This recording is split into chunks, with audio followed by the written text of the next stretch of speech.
providing live finance advice on WMAC since 1993. It's time for Your Money with Steve Rosenberg, Sherri Goss, and Randy Goss. To participate in today's program, call 478-742-0940 with your financial questions or comments. And now live from the Macon studios of News Talk 940 WMAC, it's Your Money.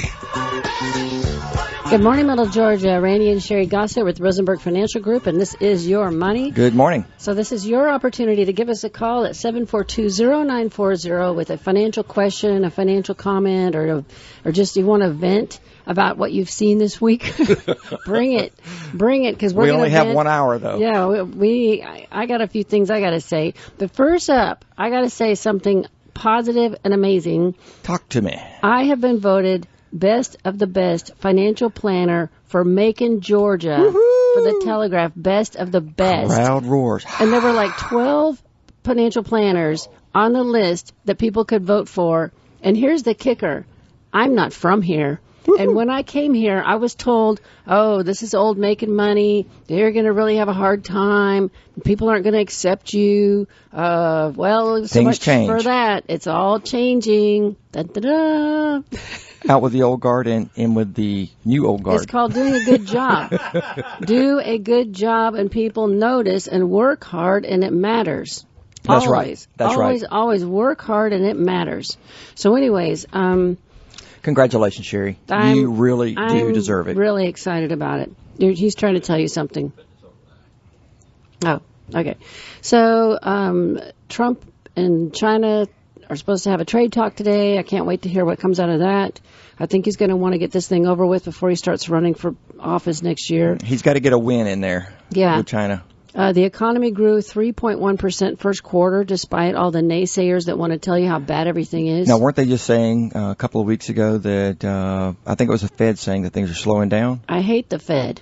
They should shut up. Go away. Just stop it.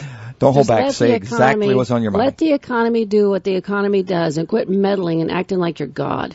They act like they are God over the whole economy, and they're not. Take that. Okay. Next. So the market closed yesterday at 2941. This is the S&P 500. So just a reminder, on September 20th, the high was 2930. So we just passed the high of September. So yes, your accounts are probably up for the year, but if you look at your statement, you're probably flat pretty much for the last year over year because of the nightmare we had fourth quarter. So everyone is flat. So just realize, regardless of who your financial advisor is, if you're flat year over year, they have no control over how bad fourth quarter was. It was a disaster. We stopped out of 10 stocks in October. I mean, we've just gotten back into a bunch of them. So just understand that. So we went from a high of 2930 in September. The market dropped in December 579 points, 20% drop. This is when everybody started screaming recession, depression, and all of that. Oh my gosh, everybody's running around screaming and yelling. And then the trade war settled down, and the government shutdown stopped, and all the other garbage that was going on stopped, and so now it's back up. But just have perspective. Why don't you explain to everybody why we stop out and the discretion that we have versus, say, non-discretionary funds? So we use individual stocks, and our clients sign sign paperwork when they become clients, acknowledging that they are giving us discretionary authority over their accounts so that we can make decisions of buying and selling without having to contact them. So if we were a mutual fund shop and we only use mutual funds, I would have different licenses than I do. We have higher level licenses, and I'm not trying to be arrogant about that. It's just fact. If you want to buy individual stocks for your clients, you have to have a 7 and 66 securities license. If I went into the mutual fund business, I'm not going to say names. Anyways, I would have a 6 and 63. So the licenses are lower, and you have total you can't do anything without talking to the client first. So I had tons of people come see me back in 2008 that were so angry, and they said, Sherri, I've got a financial advisor, but I've lost half of my money in this horrible market. They haven't even called me. What on earth is going on? And I would have to explain to them, they have a 6 and 63 license. They have no discretion over your account. In order to make any change in your portfolio, they have to call you at least. They really should meet with you and hand you a prospectus of what they're recommending. And you have to agree to that, and then they can make the trade. And that's more than likely, I'm sure that's what did happen at the very beginning. They're told, we're going to put you in a series of funds, and, either biannually or annually, our portfolio manager will reevaluate that. But until that point, they're just doing research behind the scenes on what they might do at those given times. So they don't have time to call everybody. But everyone knows when those rebalancings are going to take place. But here's the problem. So if I had gone to work for a mutual fund shop or a bank, they would have made me take every person who came in the door. That's right. You have $1,000. They become a client. $5,000, you become a client. So you can end up with hundreds of thousands of people. Clients. You're right. But in order to make a change in anyone's portfolio, you have to contact them, give them a prospectus, get their approval. Then you can go in and you can do a trade in that individual account, and it's a nightmare. And so, like in 2008, when the market dropped, Sherri, the customers, clients of the mutual funds, people who were invested in mutual funds, they lost a large percentage. Everyone I saw was portfolio. down 50%. And how long would it take them to get that back? If you have a drop of 50% in your value of your portfolio, you have to make 100% return to get back to even. And so we talk about this all the time. Losses hurt you more than gains help you. And so I saw people in 2008 that had lost half their portfolio in 87. They got back up to even. They lost half of it again in the tech bubble of 2000. They had just gotten back to even in 2007, and here they went through the third disaster. Ouch. Ouch, and they're ouch. sitting there like, how am I supposed to retire? I keep losing half of my portfolio, and just when I get back to where I was, I'm kicked in the head again. And so that's why we do what we do, and it's all because of Steve Rosenberg. I can't take credit for any of it, but he went through the tech bubble and he made a change. That's where he made the shift to fee-based asset management with individual stocks. And we have our own portfolio manager. He does the best he can. He stopped out of 10 stocks in October. I mean, he's not perfect. We're not perfect. I'm not saying no one is. I mean, no one is, because this is a difficult thing. But that's the difference. So you have to manage your expectations based on what's somebody's doing for you and what their licenses are. Is my right, point. and everyone needs to remember back when they signed on with any advisor that they took a look at their risk tolerance, and that is why why maybe you are in the portfolio that you're in. And your risk tolerance may have changed in the last 10 years. So whether your financial advisor has reached out to you, you should reach out to them. If things in your life have changed, your kids are gone, or you have a you're special more needs, scared. right? Yeah, you're more risk adverse. So you need to be in touch with your financial advisor as much as they need to be in touch with you. So we call our clients quarterly for a review. That's the difference. Is we want to see people, but we also have a minimum account size of $200,000, which means we don't take everybody. So we can see people quarterly. We can talk to people. I had one of Steve's clients call me yesterday because Steve was out and he just was stressed out about something, and so he called and I talked to him and answered his question, working on whatever he's looking at. But let's throw in here too, Sherri, that y'all do free consultations. Oh, yeah. Yeah, we're going to get into that in a minute when we great. talk about the case that I saw last week, because that's a really good case. Very good. I have to throw something else out here just in my I don't even know what I'm... Your free flow my of little thought. rant. The Supreme Court this week voted against including a citizenship question on the census that is going to happen next year. I don't get that. And so what I learned from someone recently is the citizenship question used to be on the census. It's not always not been on it. It used to be on it, but when they moved from a long form to a short form, they removed the question. So, I don't understand it. So the question I have then is, if it was on there before and legal, why is it illegal now? Why does the Supreme Court rule against it? I don't understand. We need to know how many people are here illegally. I looked up, it was on the Pew Research, just this morning, as a matter of fact. There are 10.7 million illegal aliens residing in the United States. How do they even know that number? That can't be right. That had to be from a prior census. We have a million that came over the border just this year. Well, that number was a late 2017 figure. So I don't know. My concern is that, it's a slippery slope. So they start allowing these people to be in the country, illegally, undocumented. And then is it going to be the next thing they can vote? I know several states are trying to make them eligible to vote in any election. Where your sister lives, all you have to do is give her your name and address and vote. That's right. They don't look at driver's licenses or nothing in Cambridge, Massachusetts. You just show up and my name is this and my address is this and you go vote. Mm-hmm. I don't understand it. It's crazy there. If you get a phone call there, and Karen and Carl had told us about this, that you may get a phone call that says, "Hey, are you going to vote this next election?" And if you say no, someone will pick up your vote for you. How nice of them. Yeah, it's very polite, very very thoughtful community. Anyways, All right. Well, I'm not even going to get into that mess. Well, I'll take it away, All right. please. Let's talk a little bit about what's going to go on in Macon in the coming week. Let's see here.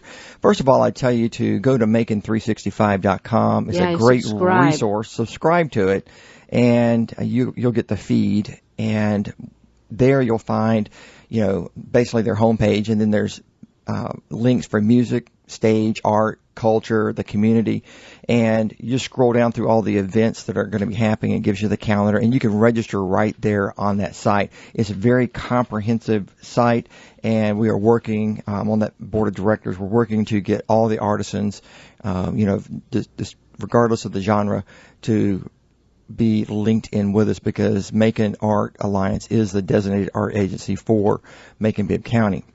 And you're on the board. And I'm on the board. All right, let's see here. Before I go on, I'd like to say good morning and welcome to Your Money with Randy and Sherri Goss. And I'm talking to Bud, Golda, Diane, and Debbie. They are coming down. They're my relatives, uncle and aunt, and two cousins. They're probably somewhere in South Virginia right now. So if you're there, it depends on which one's driving. Watch out. But anyway, thanks for tuning in, and I hope you enjoy the show. Let's see here. Many people have asked, when is the fireworks show going to happen this year? And it normally happens in Warner Robins, and it is this year again. And it's going to be it'll be the 37th Independence Day celebration and concert. And it's going to happen rain or shine. And it is at the stadium, Warner Robins McDonald Talbert Stadium. Which is by the Warner Robins High School. Demons, whatever, football team. What is the name of that? Moody Road. Yeah. And Warner Robins High School. Yes. And it's going to have the band Better Than Ezra. They have 8 chart top hits, 3 top 10s, and 1 number 1 on the alternative singles. It's called Good. Anyway, I haven't listened to it. But let's see, the last thing I have here is Sherri is on the board of directors for the Middle Georgia Library, and she is conducting a pilot for them, and it's a program called Books to Barbers. And Barbershops. Anyway, Sherri's conducting the pilot, and the library may formally pick this up in the future, maybe after the summer reading program. But what this is Sherri is gathering bookshelves and books and placing them in barbershops, because a lot of times kids go in there, they don't have anything to do but look at hairstyles and TV or some other mindless newspaper or magazine or their iPhone or their mobile device. The barber shop that we are dropping our books off is VJ's on 2nd Street. Right. It's close to Michael's on Mulberry, and you probably know where that is. But anyways, I went in there to talk to him, and there were 20 kids, all ages, sitting in chairs doing nothing. There were no iPhones, magazines, nothing. Right. That's where I'm targeting this place. Well, if you'd like to assist in this little project we've got going on. And you have some books laying around.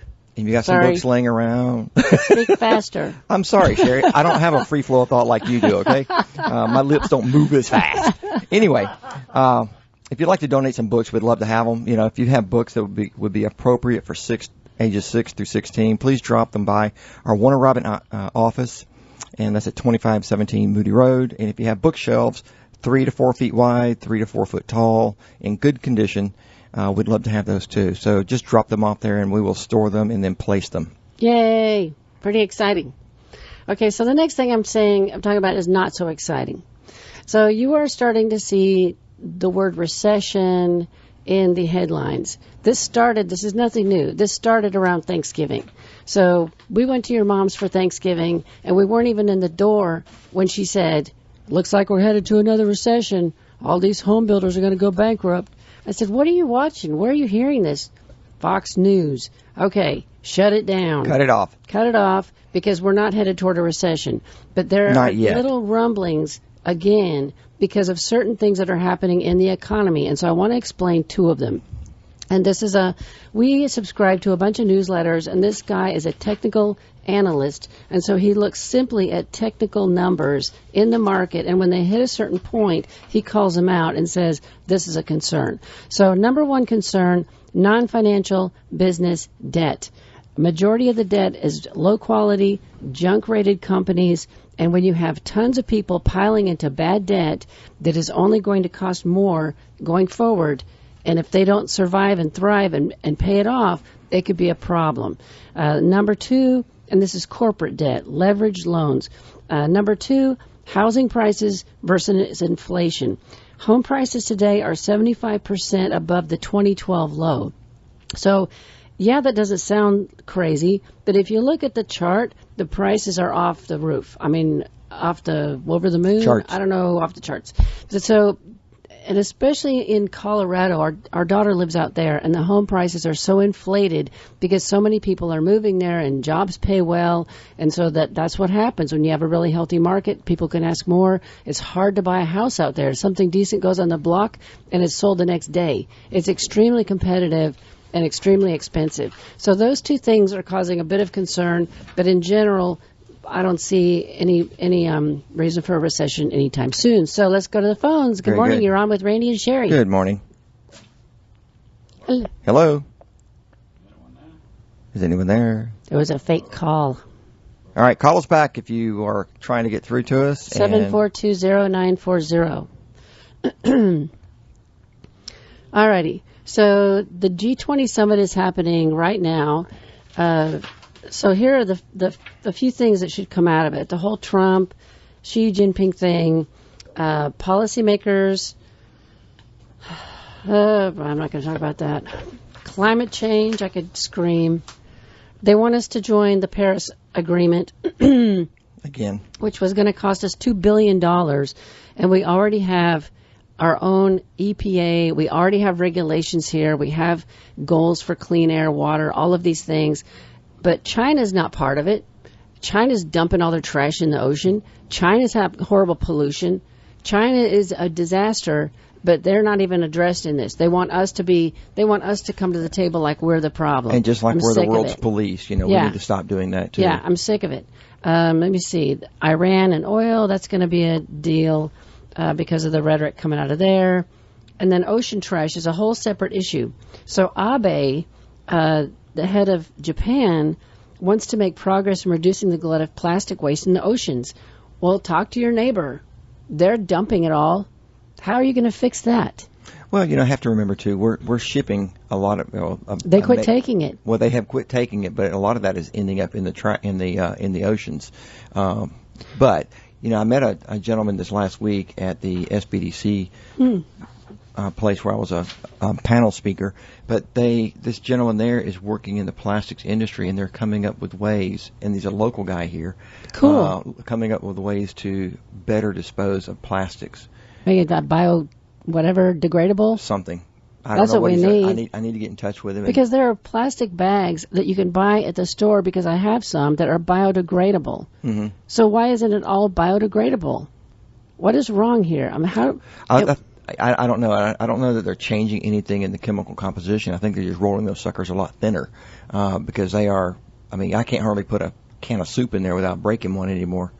Put a soup in what? A can of soup from the grocery store in the bag. Oh, the bag, the Kroger bag. Your lips move faster than my brain does, okay? Oh, my goodness. So skip the China. The gloves are off today. Skip the China thing. Hello. Hello. Hello. Hello. Skip the Chinese article. Testing. So Mexico on Wednesday became the first country to ratify the United States-Mexico-Canada Agreement, the USMCA, which was agreed to last year by our three countries, which replaces NAFTA. I don't have a clue what's in it. I haven't seen it. I haven't taken the time to try to dig into it. If you have any insight in that, I'd love to hear it, because I don't even know what it affects. I have no clue what market, what sector this affects. Yeah, I don't either. In whole, all I've heard is that it's like NAFTA light, compared to the old agreement. But I have not read it and don't plan to. Okay. So a Warner Robins woman was indicted last week for Medicaid fraud, and basically, she operated and owned a counseling and training center on Oseguin Boulevard, and based on the claims that she was submitting to Medicaid, this is what really gets me. Medicaid, which is for people of a lower income, she was submitting fake claims and made an extra $500,000 last year on fake claims to Medicaid. And they caught her because they said the services she provided would have showed her working as much as 18 hours a day in order to provide that level of counseling services for all of these people. So she may have gone out and she probably just went door to door and got people's information and then went in her computer and just made all these fake claims. Or she just had a bunch made of up people. Or the existing clients just kept resubmitting things for them for different days. So what's great about this is the power of the computer and the ability to study claims history. This is how they're shutting down doctors that are committing Medicaid fraud, dentists that are doing fake, fillings for people that don't have cavities, which is a massive, massive fraud in the dental industry. If you ever think your dentist is putting one over on you, go get a second opinion, because it happened to me 2 years ago, and he wanted to put fillings in 2 of my teeth, and fortunately, he dumped us because of our insurance, and so I had to switch doctors, and guess what? I didn't have cavities. Yep. I didn't need fillings in 2 teeth, and he was doing it to everybody. And a lot of doctors are training their staff to do this. Yep. And they're saying if it's those old mercury fillings, tell them that they need to be replaced. Well, see, I did that. And I replaced all of my fillings because I read about it, and now I'm not sure if I should have done that, but I did it. Well, it was really painless. And the jury's out on it, because some say they're perfectly harmless, but if you disturb it, that's when you really get the toxins into your body. Yeah, you don't want to swallow them. Yeah, you don't want to swallow them. Anyway, I'm glad she got caught. How's that? Yeah, me too. Good job, people. Okay, so I want to talk about a case example. Do you have this? I do. Okay. I had a woman who came to me a couple weeks ago, and she's 64 this year, and she wants to retire. But she says, I don't know if I can. She's single. She has a house with 25 years of payments left on it. She knows what her Social Security is going to be, and basically that's what she's going to have to live on. Plus she'll have a pension from her current job, which is actually really makes the difference. $600 a month guaranteed for life makes a big difference, plus another $200 of pensions from other jobs. So that's fortunate. So we're talking through her expenses, and she had never had a budget. She just kind of lived within her means and didn't use a credit card, but never really wrote stuff down. And so we're having to go through and dig, where does your money go every month? And so I said, well, what are your largest bills? And her first one is, well, cable and Wi-Fi is $200 a month. $200? $200 a month for cable and internet. I said, what on earth? She must not have listened to our show on cutting the cable. No. So I said, okay, that's got to change. You're throwing $200 out the window every month. And so I told her about what I learned when I did that talk at Perry Senior Camp from that lady who said she switched to Straight Talk, and for $50 a month, she gets unlimited talk, text, and data and a free hotspot. And so she turns on her hotspot on her phone, and that's how she runs her computer and her television. Right. I said, that's what you need to do. She has a home phone, a cell phone, Wi-Fi, and cable. So that's $200 and probably $50 a month. Easy. And all 4 of those things that she can replace with $50 a month with a Straight Talk phone. So that's the first thing I told her. She'd never heard of Straight Talk, and she'd never heard of a mobile hotspot. She said, what is a hotspot? So I showed her my phone. I said, I go into settings. I said, I can have my own Wi-Fi anywhere that is personalized to me. No one else can get on it because I have to have the password.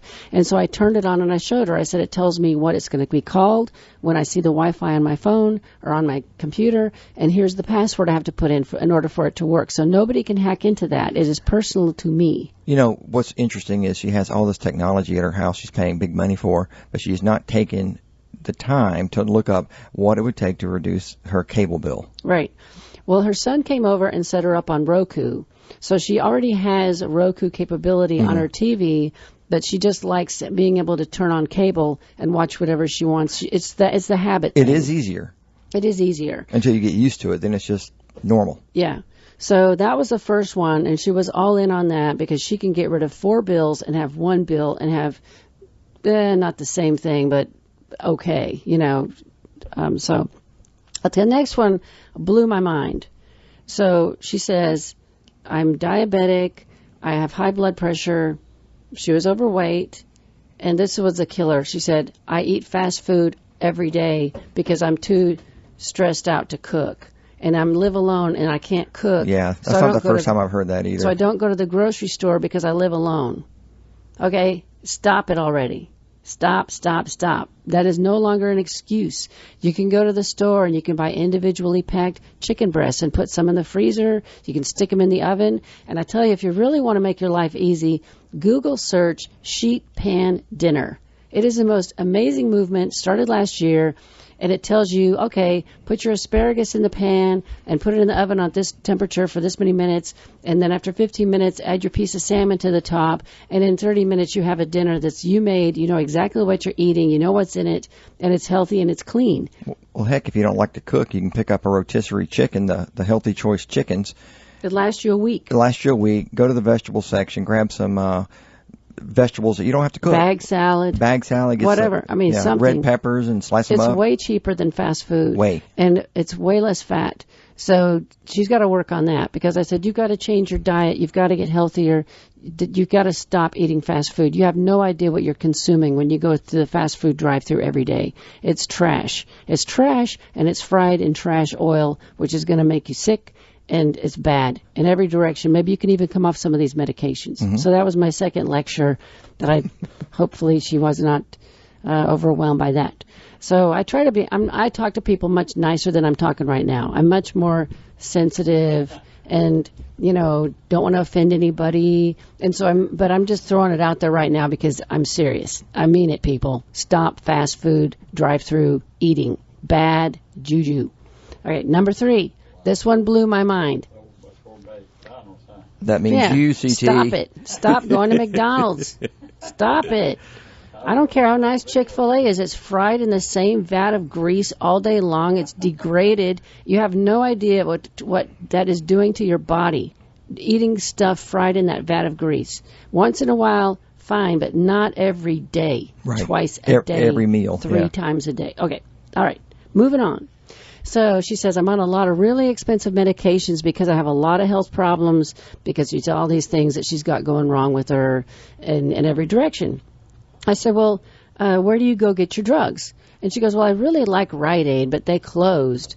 And I said, do you realize Rite Aid is the most expensive pharmacy anywhere? The most expensive.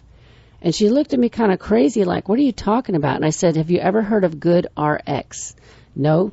I said, you need to go on your computer, GoodRx, before you fill any prescription. GoodRx.com, right? Yep. And there's an app on my phone, GoodRx. It's fantastic. It's free. And they don't even advertise anything. You don't get a bunch of pop-up garbage or nothing. That's unusual. Yeah. You put in your zip code and you type in your drug, and then it tells you where's the cheapest place.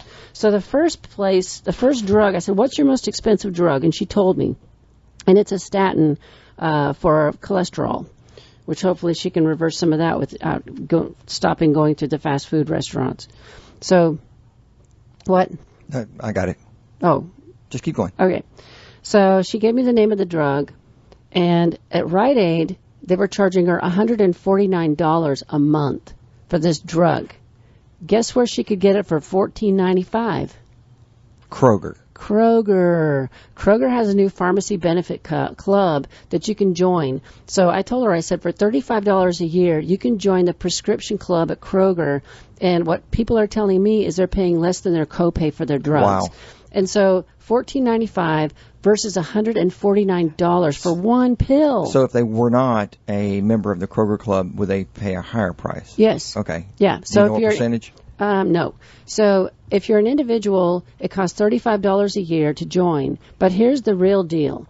If you want to get a group of people together, and I told her, I said, if you have some friends, you can sign up as the primary and add 5 more friends, family, or pets. Friends, family, or pets. Total of 6 people for $75 a year on the Kroger Pharmacy Club. That is a great deal. It's a great deal. So you each chip in $10, and you all have a membership for a year, and you all save all this money every month. I it's can't. It's a no-brainer. So she has 5 expensive drugs. We saved hundreds of dollars just looking at Good RX.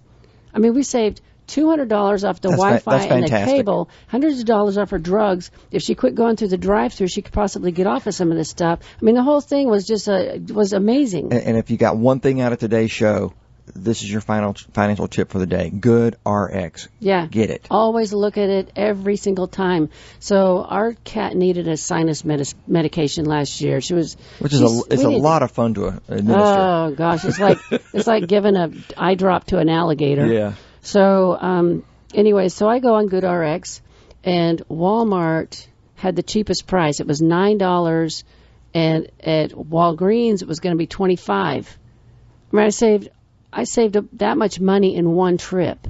So just try it out. Hope it works for you. And Sherri, can't you find a lot of the information on cable and Good RX and medication, good money-saving tips on Clark.com? Clark.com is amazing. Clark Howard is nationally syndicated. He has a radio show. He started back, I was at Consumer Credit Counseling Service in the 80s. He was on our board. He had become really big time then. He was out of Atlanta. He started out as a travel agency guy. And he would do a travel show where you could call in and say, hey, I'm trying to go to Canton, Ohio. What's the best way? And he would know. Mm-hmm. He would know the cheapest way for you to get from Atlanta, Georgia to Canton, Ohio, whether it's train, plane, automobile, or what.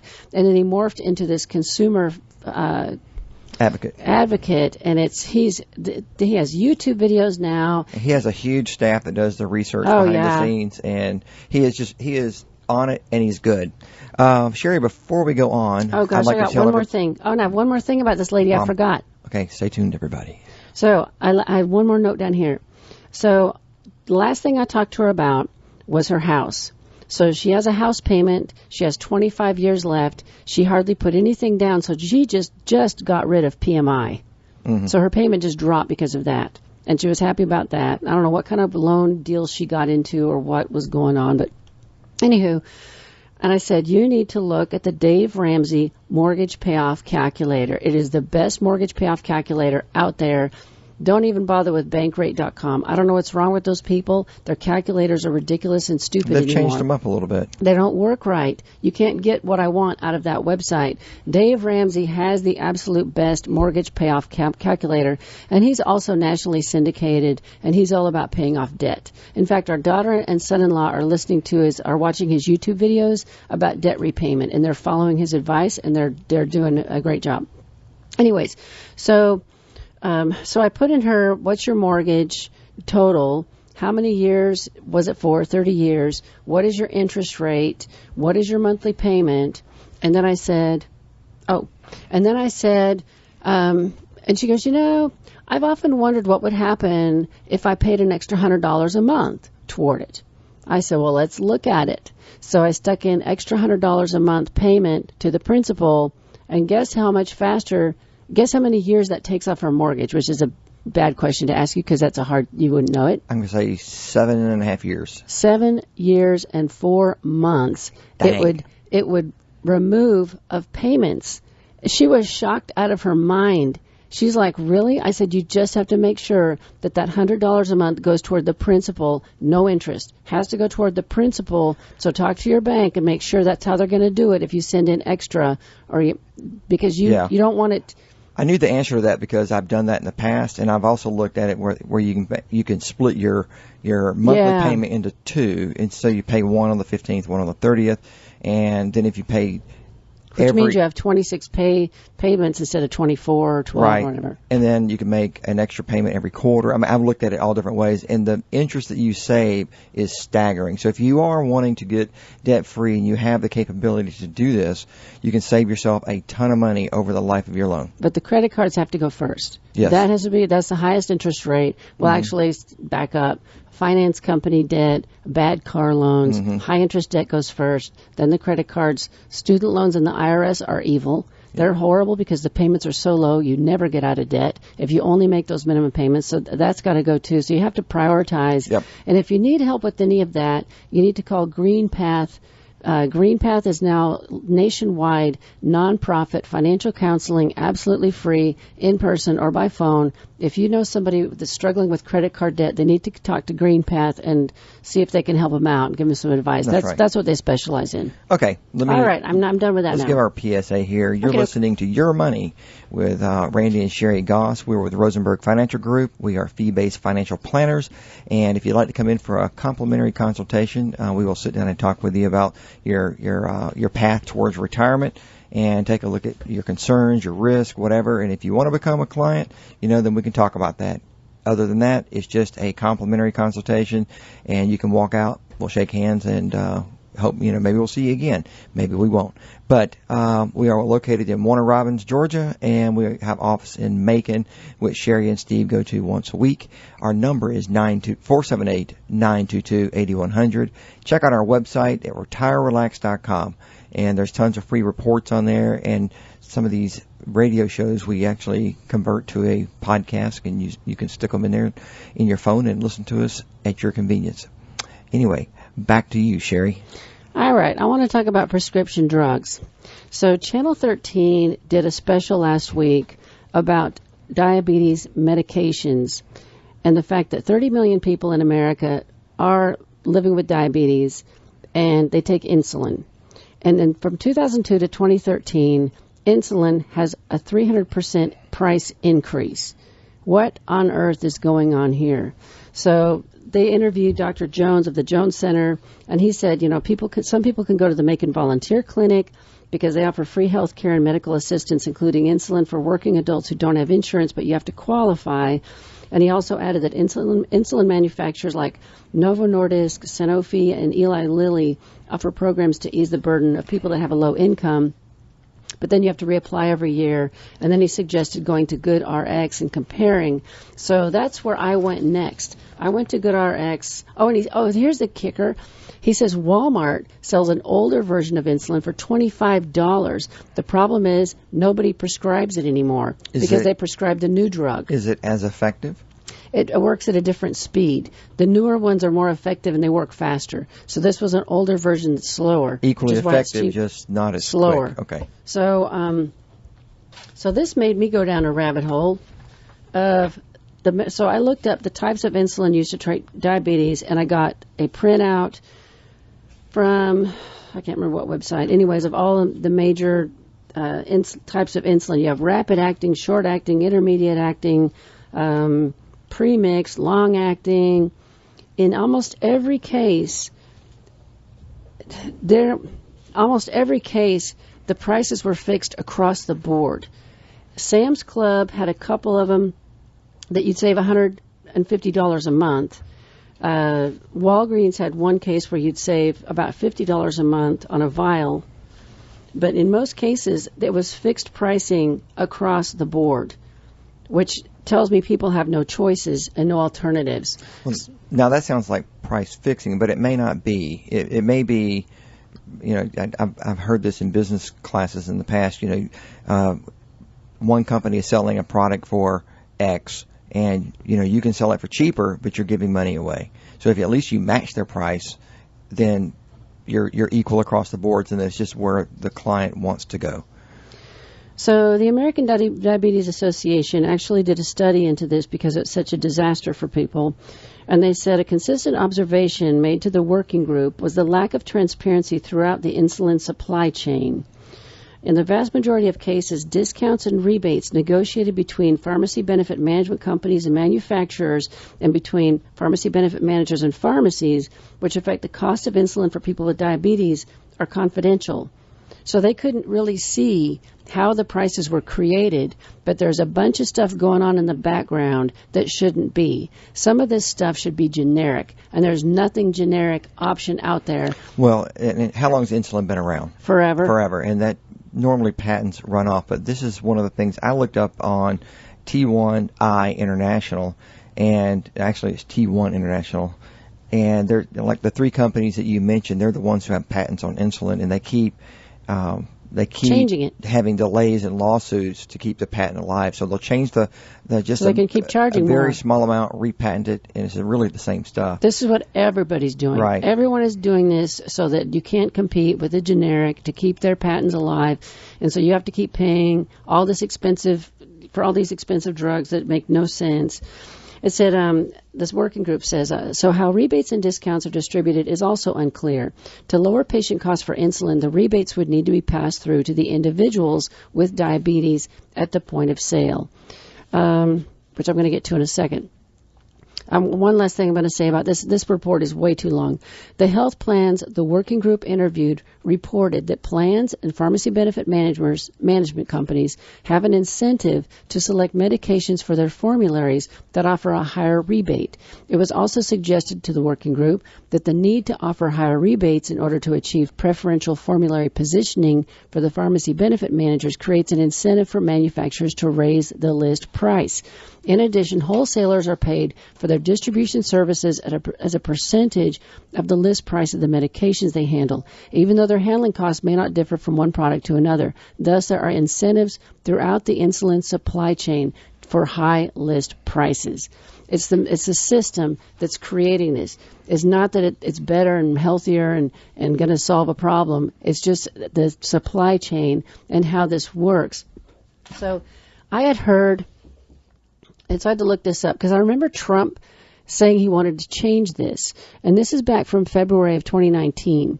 So it says, U.S. Health and Human Services Secretary Alex Azar released a long-anticipated rule that could transform the prices that people pay for prescription drugs and the broader pharmaceutical market. It involves a formerly obscure topic, rebates paid by drug makers to pharmacy benefit managers.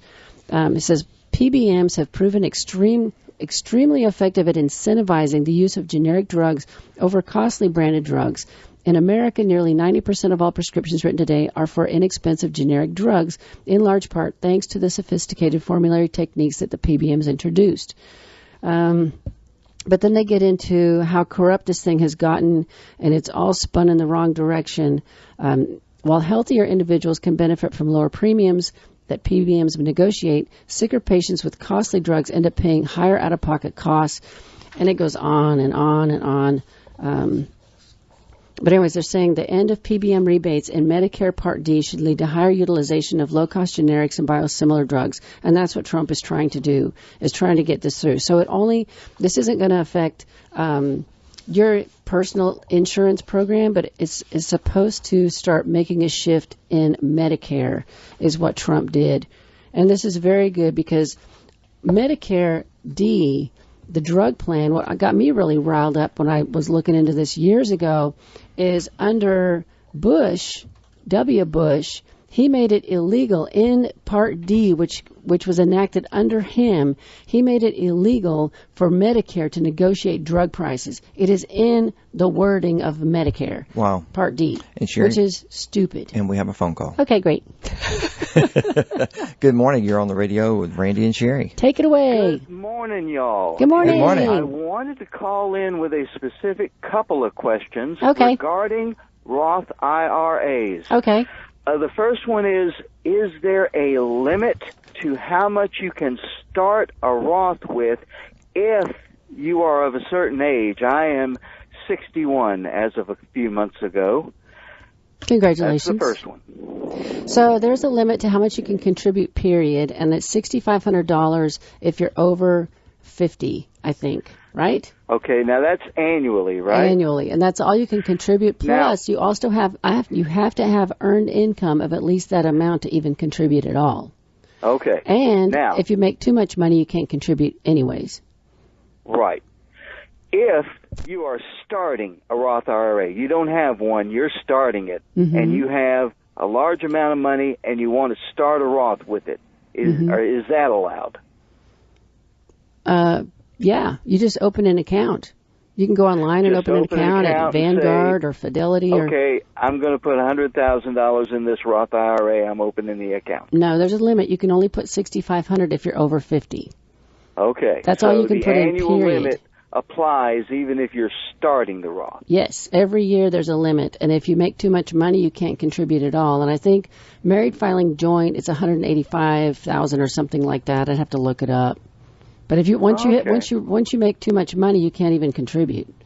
Well, really I'm sure that I won't fall into that category. Okay. The second question was this, and this also regards the Roth. Do they have the same kind of minimum withdrawal requirements as a 401k does? No.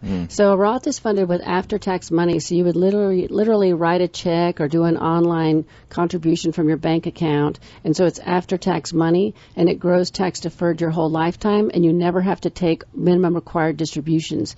Like your IRA or 401k at 70 and a half, you have to take required minimum distributions. Those don't apply with the Roth. Now, if you're married, and let's say you start this Roth and you put money in it every year, and your wife's your beneficiary, and you die, and she inherits the Roth, she doesn't have to take minimum required distributions either. However, if you're single and your children are your beneficiaries and they inherit it, non-spouse beneficiaries of Roth IRAs do have to take required minimum distributions. That's the only case where that happens. That's probably more than you wanted to know, but that's good. No, it's good enough. It's good enough. Any information is good information, especially when you're starting from scratch. And I just pulled up the IRS website. There's just type in Roth. Hang on. Type in Roth contributions and then scroll down to the IRS website. There's a great single-page chart that tells you by your filing status: single, married, jointly widowed, widower, and it will what your cutoff is as far as contributing. That's right. Your income brackets as well as how much you can contribute. Yeah, and it changed with the tax law last year. That's the other reason. I don't have it in my head anymore because when they did that tax deal, it changed the. It pretty much changes every year.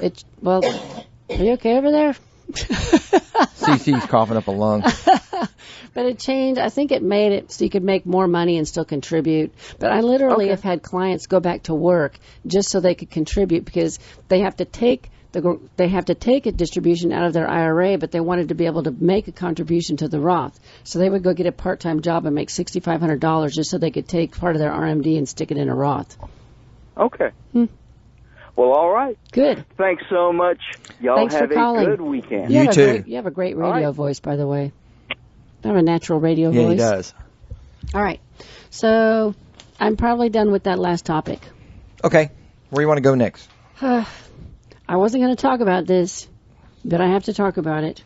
Yeah. We don't have a lot of time left, so I'm going to only hit the high points. But I've got to talk about Medicare for All. Oh, yeah. So I'm not going to say who I'm talking about because you already know. Well, I mean, if you listen to the news, you know that every political person out there that has been on the radio or on television this last week are pretty much chanting the same thing, Medicare for All. So if you hear a loud sucking sound in the background, it's those people aimed at your wallet. That's right. They are aimed at your wallet for all different kind of reasons that are mostly insane and have no mathematical sense. They make no math sense. Just basic multiplication would show them how wrong they are. But anyways, enough of that. So here's number one problem. So there's somebody out there that wants to tax financial transactions, and that's how he's going to pay. I'm going to say it's Bernie. Yeah. I'm just saying it.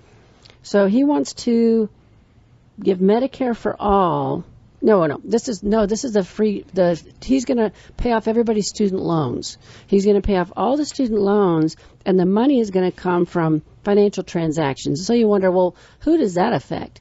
Well, if you have a 401k, an IRA, you have investments, any kind of investment like what we do. Or you're doing it at home in the evenings. Just so on you Vanguard.com. Or any online platform where you're buying some stocks, you're selling them, you're trying to make a better income for yourself for the long haul. Or you're in mutual funds, which have huge turnover ratios because you're in hundreds of stock, and so the mutual fund managers are selling tons of trades a year to try to be in the right sector, the right company. Right. So every type of transaction will have a different basis point applied to it, a tax basically. So for regular stock trading, it's 50 points. For bonds, it's 10, and for derivative transactions is a half basis point.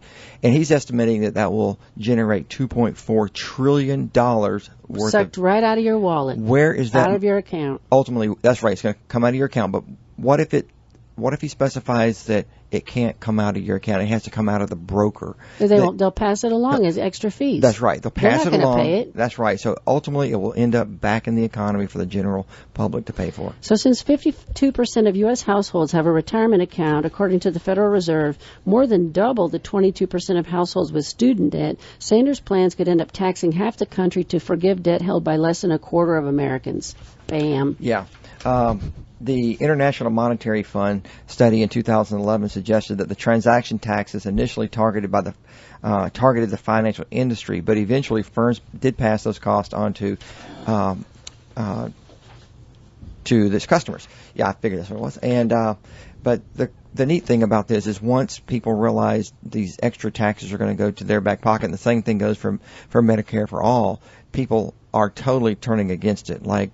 We're going to get to that in a second. Oh, are you? Okay, I'm sorry. I didn't mean to jump the gun on that one. No, I got one last point on this tax. Every time, and this is from the guy who's senior trading dude at Citigroup, every time a significant transaction tax has been tried, it has either been gutted or eliminated due to its failure to collect anything close to projected revenue and its impact on capital markets. It's a total failure. The guy's a total idiot. Please don't give him any money. He needs to go away. All right. Medicare for all. Listen to this one. This lady who's running for president, I've never even heard of her until now. She released a bill this week that would adopt a single-payer system. So here's what her Medicare for All Act would replace. All current insurance with a government-run single-payer plan like Medicare. Okay, all current insurance. She would extend the plan to those who currently lack health coverage. The plan itself would be far more generous than either Medicare or most private coverage. It would include no deductibles, no co-payments, would not restrict beneficiaries to networks of care, would offer a broad suite of benefits including dental, vision, transportation for disabled and low-income patients, certain dietary and nutritional care, long-term care, and other long-term services and support. They obviously haven't looked at how much long-term care costs. She's dumb as a rock. She's never been in her own private sector where she's had to worry about. But see, here's the problem. I bet she's never had a job. I bet she's a socialist, and we know how socialists live off of other people's money. And they just want everything for everybody, but it's got to come out of somebody's coffers. Enacting this type of Medicare for all would mean increasing federal spending by about 60% and financing a $30 trillion program that would require the equivalent of tripling payroll taxes or more than doubling all other taxes. They want to suck all the money out of your wallet and give everybody free everything. Well, see, here's the thing. When Bernie, and they're still touting this year, they're saying, $11 to $14 trillion a year. But there are multiple studies out there. Thorpe says it will cost about $24 trillion. The Reserve Board says $28 trillion. The Center for Health and Economy, $36 trillion. So there's tons of studies that are more than double what this is going to cost. And any politician, when they go out there, they're going to throw out the lowest number they can possibly throw out because they know everything, right? So if this upset, do you want to say anything more about that? I want to cut you off. Nope, go ahead. So if this upsets you, here's the good news. Here's the bright spot. healthcare is now the number one employer in the United States because we're getting older and healthcare is predominantly subsidized with Medicare and our diets are bad and all of this stuff, and so we all have all these doctors we go see. Think about the number of people who work in healthcare, health insurance. In fact, this one said that like 580,000 health insurance people would be unemployed if they got their way and did this whole Medicare for all thing, because it would do away with private insurance. Right. It would do away with an entire sector of the economy. It would add another 189 million people to the government's payrolls. Yes. So, but think about how many people are not going to like this, who are not going to vote for this. People that own businesses, people that want to keep their insurance, people that work in healthcare. I don't see this getting any traction. I think they're all going to implode on themselves because they're all going to keep being more and more outrageous to try to get attention, to try to get on TV, to try to get on the internet and get their face all over the place. And so I really predict they're all going to implode, and I'll throw a big party when it happens. I'll say we just try to fix what we've got in place now. Right. And I also say, and I know we're under 1 minute, CT, but, you know, when you take a look at our federal budget, there are only 12 appropriations, and we have some mandatory items that we must pay. And that pie is only so big. So unless you want to start giving all your money to the federal government to run these free programs, I think you need to really listen to what these people are telling you that they're going to provide. And if you want to, that's fine. Just write a great big check. Write big check. Right. Send okay, Sherri, why don't you tell us who we are, why we're ranting, and So, you've been listening to Randy and Sherri Goss. We are financial planners with Rosenberg Financial Group. We are fee-based money managers. We manage our clients' portfolios, and we have our own portfolio manager, Lou McNamara, in-house dude, and I thought that was the music playing. But anyway, so check us out. RetireRelax.com is our website. Up in the top right-hand corner, you can see all the free reports that are available. They're very good. And congratulations to Sherri for winning Best Financial Planner in Macon. Yay! Have a great week, everybody. Bye.